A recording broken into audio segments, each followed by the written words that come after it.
Imagina um camponês arando sua terra, fazendo a colheita, e do nada aparece um cavaleiro, representante do rei, dizendo que ele deve pagar imposto sobre aquela terra, porque essa terra pertence ao rei. Humildemente, o camponês olha, sem entender, e acaba pagando os impostos. E no decorrer dos anos, ele vai pagando, até que a terra é passada para o seu filho. Chega o nobre cavaleiro e olha assim, que o filho do camponês deve pagar um imposto sobre a terra. Mas ele olha assim e pergunta, mas o meu pai pagou a vida dele toda. Aí o cavaleiro responde do rei, beleza, mas ele pagou enquanto estava em vida. Agora, se você quiser ter direito a essa terra, você precisa pagar um imposto a mais para ter direito a plantar nessa mesma terra. Caso não pague, irá ser devolvida ao rei e você perderá o direito de ter essa terra. Indignado, o filho do camponês não sabe o que fazer e acaba pagando, porque ele não teve uma proteção patrimonial devida. E nesse caso, quem poderá nos defender? Eu, até o final desse vídeo.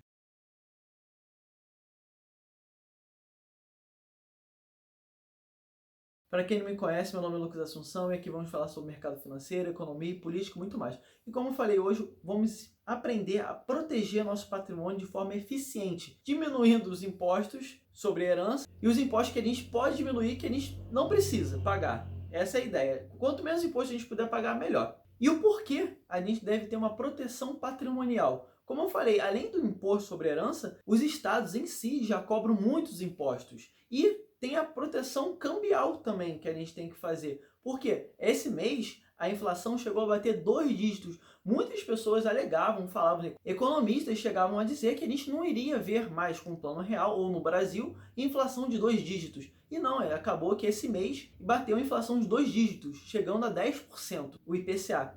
Então, a gente precisa ter uma proteção cambial e uma proteção patrimonial, diminuindo os impostos, seja como herança ou na cobrança dos impostos feitos pelo governo com o nosso dinheiro, porque a gente trabalhou, batalhou para adquirir aquilo. Então, a gente quer usufruir e que nossa família usufrua desses patrimônios que nós adquirimos. E com isso vamos entender os impostos cobrados pelo Brasil, principalmente sobre imposto sobre herança, e não só no Brasil, nos outros países também. Quando a gente olha a alíquota do Brasil, que vai até 8%, comparado com os outros países é até baixa, mas no agregado, os impostos que o governo cobra da gente já são muito altos no decorrer da nossa vida. E aí a gente ainda precisa pagar o imposto sobre herança. Por mais que seja baixo, a gente já pagou muito. Então seria um direito nosso, de nossa família poder usufruir desses nossos patrimônios, como eu falei. E olhando a historinha, não deveria ter isso. Por mais que a gente tenha que proteger nosso patrimônio contra os impostos cobrados pelo governo, o Brasil ainda possui um imposto sobre herança baixo. Porém, tem a questão do real. O real não para de valorizar, como eu falei, a inflação está altíssima. Então a gente deve comprar moedas mais fortes que nos protejam dessa inflação alta. Então a gente precisa, além da proteção patrimonial, da proteção cambial. Mas aí você fala, Lucas, é só mandar o dinheiro para o exterior, como você vê naquele vídeo lá, ganhando mais com dólar? Não somente isso, tem os adendos aqui que eu vou falar aqui, que é um complemento daquele vídeo. E não adianta você só enviar dinheiro para os Estados Unidos, para conta em dólar, para conta americana. Não, porque até 60 mil você é isento, porque no caso a gente é estrangeiro. Agora, se você tiver green card ou for cidadão americano, você não tem esse problema. Mas agora, brasileiros que não possuem cidadania americana pagam um imposto muito alto. A partir de 61 mil dólares, se você tem, você já paga imposto sobre herança. A alíquota de $1 milhão para não estrangeiros já é 40% de herança que tem que pagar. Então é uma alíquota bem alta. Agora, se você possui green card ou é cidadão americano, é diferente. Você é isento para solteiro, se possui aproximadamente 11 milhões de dólares de patrimônio, e para casados, 23 milhões aproximadamente. Então você não paga imposto. Acima disso, nessa situação, você já pagaria. Então, como a gente pode proteger disso? Porque a gente tem que pensar na proteção patrimonial, que são contra os impostos, e na proteção cambial, que é contra a inflação. E tem isso tudo. Fica até o final do vídeo que eu vou explicar. Mas aí vamos analisar o imposto sobre herança nos outros países. Que caso assim, achei caro os Estados Unidos, consigo investir em outros países. Tudo bem, vamos ver as alíquotas dos outros países também sobre herança. Olhamos aqui o ranking feito pela OCDE dos países que cobram mais imposto sobre herança no mundo.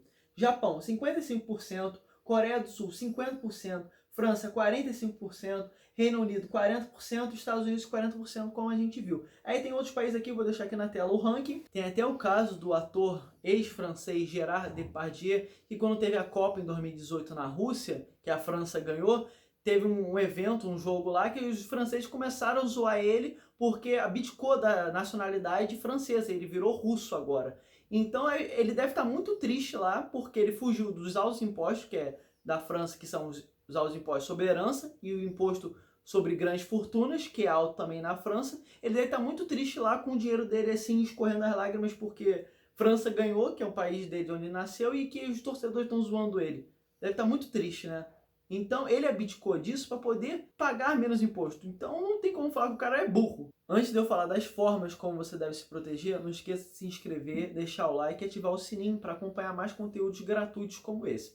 Percebemos que a gente tem que tirar o nosso dinheiro do Brasil até por conta das inseguranças jurídicas, políticas, altos impostos e a inflação. Então a gente precisa comprar dólar, isso é inegável. Só que a gente precisa fazer, de certa forma, dependendo do valor, de forma eficiente. E como a gente faz isso? Teve até um caso recentemente do Paulo Guedes que mostrou que ele possui um offshore. Ele não está errado, e offshore não é ilegal. Ele só está protegendo o patrimônio dele. E ele sabe disso, tem que proteger. Como ele tem um alto patrimônio, ele quer fugir dos altos impostos. Então ele pega uma offshore. O que é uma offshore? Já tá, o próprio nome já diz, que é fora do território. Ou é uma conta bancária que está em um paraíso fiscal, ou é uma empresa que está em um paraíso fiscal, com menos impostos. Então, assim, ele se protege e ainda protege o patrimônio dele. A outra forma é você criar uma holding familiar. Como assim?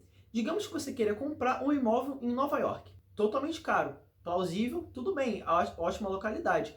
Mas, por ser muito caro, você vai ter um alto investimento. Então, você espera que isso seja passado por gerações. Mas se você comprar por pessoa física, já vimos que você vai ter um alto imposto, porque isso é um bem, é um patrimônio, então vai ter um imposto sobre a herança. Mas se você comprar por uma holding familiar, não tem problema. O imóvel vai ser da empresa e vai ser sempre da empresa. A empresa que vai estar controlando esse imóvel e as pessoas que compõem essa empresa que vão estar controlando esse imóvel. Então, por isso que é fundamental ter uma holding familiar, até para a questão de gerenciamento de patrimônio. Eu não sou nenhum assessor de investimentos e não possuo nenhum vínculo com nenhuma assessoria de investimentos, então cabe cada um analisar e estudar qual é a melhor do mercado. Aí temos exemplo também da previdência privada. Previdência privada, como todo mundo sabe, é aquele dinheirinho que você vai botando todo mês ali para receber no final do ano. Ele possui um pró comparado com os outros investimentos em renda fixa. Digamos assim, que você tem um CDB. O CDB é um investimento em renda fixa, é um patrimônio. Então, quando alguém vem a falecer, acontecer alguma coisa, se esse patrimônio for para o herdeiro, precisa de um inventário. Agora, o fundo de previdência privada, não, ele já vai automaticamente. Em alguns estados, a previdência privada é até isenta do imposto sobre herança. Então, diminuindo o quê? Os custos sobre impostos e a facilidade de acesso a esse dinheiro. E tem um que é também fundamental nessa questão, que é o seguro de vida. Por que o seguro de vida é importante? O seguro de vida te garante uma sucessão patrimonial, seja para quem você quiser. E por quê? Tem vários seguros bons, mas o seguro cobre essas despesas que podem ter. Então, por isso que ele é um fundamental. As pessoas acabam esquecendo, mas seguro de vida é importante nessa questão também. Percebemos que é importante investir em dólar, por mais que eu tenha quebrado alguns paradigmas mostrando os contras de investir em dólar, mas ele não deixa de ser uma proteção patrimonial e cambial em relação ao real e o Brasil. Tudo na vida tem risco e retorno, então a gente tem que entender os riscos desses investimentos. E por último, e não menos importante, temos o melhor de todos, brincadeira, que é o Bitcoin. Por que o Bitcoin é uma proteção patrimonial? Já fiz um vídeo explicando as 5 teses por que eu invisto em Bitcoin, mas além dele ser inconfiscável, ele possui sua escassez matemática. Então, um produto que é escasso por natureza, ele tende a ser mais valorizado. E ele está se tornando o ouro digital. Está sendo de mais fácil acesso. Então, você quando compra o Bitcoin, você está comprando uma reserva de valor. E é isso que a gente quer. Por mais que a sucessão patrimonial do Bitcoin seja diferente, ele ainda existe. É só você deixar anotado suas palavras-chave da sua carteira digital dos bitcoins, onde eles estão guardados, para a pessoa de confiança que você quer deixar. Então ele é o quê? É um ativo inconfiscável, que comprou, é seu, e a pessoa utiliza da melhor forma possível. E você passa para quem você quiser. Então ele não deixa de ser também, ele não deixa de ser uma proteção patrimonial de todos os governos, e não deixa de ser também uma boa reserva de valor. Seja de forma se protegendo dos impostos, do câmbio. É isso aí, galera. Eu espero que vocês tenham entendido como a gente deve proteger o nosso patrimônio, seja dos impostos, da inflação e até do câmbio. Então, não esqueça de deixar o like, se inscrever e ativar o sininho para mais conteúdos como esse.